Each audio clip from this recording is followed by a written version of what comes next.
Hi everyone, thanks for joining me in my video of how to make an egg custard tart.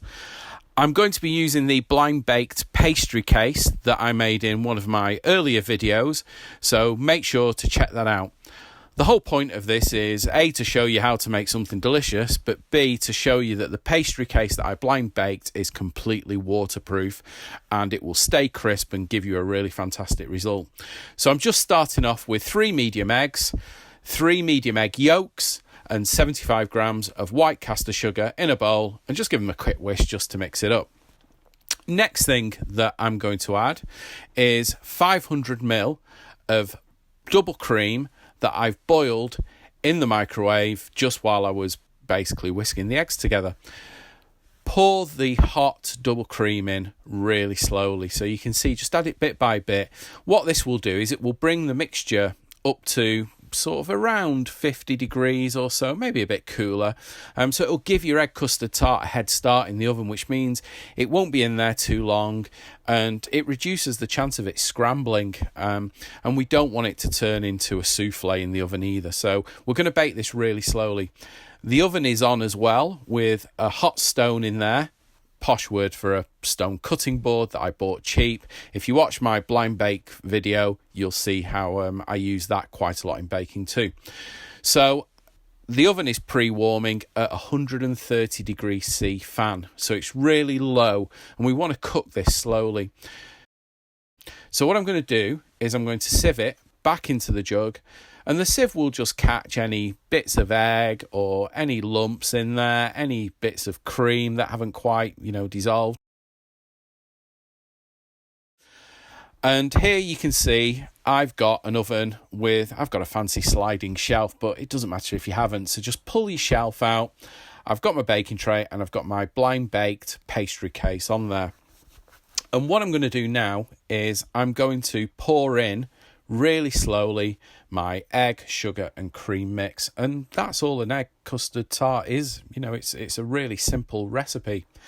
Pour it in really slowly. Now what you need to make sure is that you don't go over the edges, so just let it settle. And you can see here I'm just taking my time, and it should be just below the rim of the top of the pastry. You also saw as well the stone that is on my shelf, and what that does is it just helps get some heat into the custard mix, and it cooks it evenly and a little bit more quickly. But like I said, the oven is set to only to 130 C fan, and this shelf is set right in the middle of the oven as well. Now here, an egg custard tart wouldn't be an egg custard tart without some nutmeg.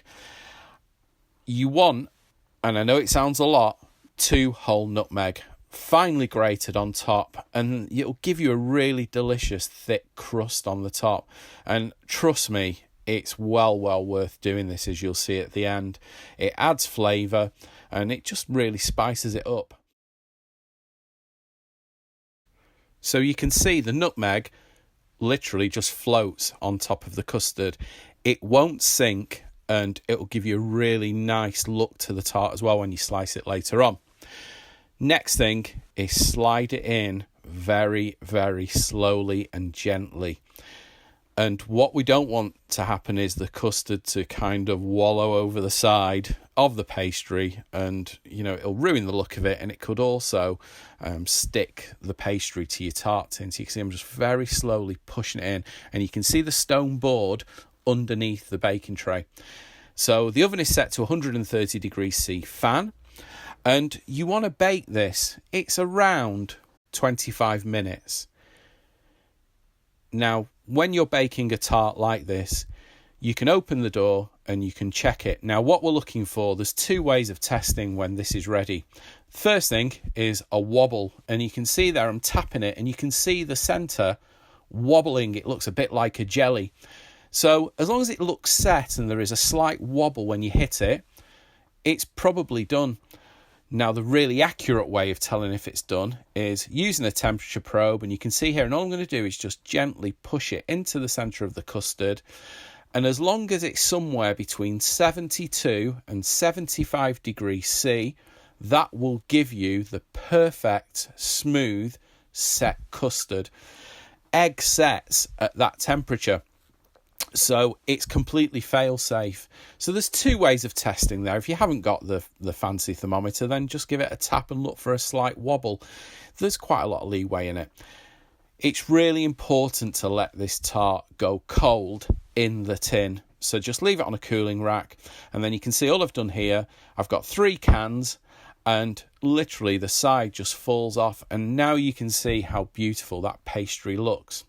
If you watch my other video as well on how to blind bake, you'll see here one of my little tricks is I have a little piece of the non-stick baking parchment sticking up the side of the tin when you put the pastry in, and it just lets you grab it and slide the base and the paper out in one hit, and it just makes it really easy. So you can see here, slide it onto a plate, adjust it, and this tart now, pop it in the fridge, and it will easily last 4 or 5 days. So here's the tart. About 4 or 5 hours later, it's been sat in the fridge, and you will see how perfectly set that custard is. So I'm just chopping it in half, and it will cleanly slice, and you will see the crisp pastry. There's certainly no soggy bottom there. The nutmeg is a nice crust on top, and it gives you a really beautiful set of layers. And the main thing is, it tastes fantastic. So thank you very much for watching my video. I hope you've enjoyed it. I hope you'll give it a go, and that blind baked pastry case is suitable for lots of different applications. Be sure to check out my other videos. Bye.